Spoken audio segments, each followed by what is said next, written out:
চলে আসলাম আমার এক স্টুডেন্টের বাড়িতে কার্তিক পুজোয়। আর ঝিকিমিকি টুম্পা দিয়ে সাজানোর ওপরে বাজছে বক্স। ভিতরে ঢুকে দর্শন করলাম কার্তিক ঠাকুরের। আর এখানে চলছে পুজো। অনেকদিন পরেই আসলাম এক স্টুডেন্টের বাড়িতে। এখন বাচ্চাটা পড়ে না, আমার সময়ের কারণে হয়ে ওঠে না পড়ানো। আর এই যে এক স্টুডেন্টের মা, যিনি কিনা আমাকে খুবই ভালোবাসে। আর এই হচ্ছে হাবল, মানে কার্তিকের মা। আর এই হচ্ছে আমার এক স্টুডেন্ট।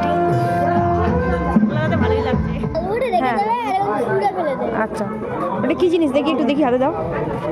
আচ্ছা, এটা কি করবো আমি নিয়ে? এর মধ্যে কি আছে? এটা সাজিয়ে রাখতে হবে। এখানে অনেক রকমের ফল আছে। ও আচ্ছা, এটা কে বানিয়েছে? এটা জানি। হ্যাঁ, এটা জানি না। তুমি বললে কেন আমি বানিয়েছি? হ্যাঁ, আমি বানিয়েছি। তারপরে দিলাম দাদু আর নাতির ডান্স।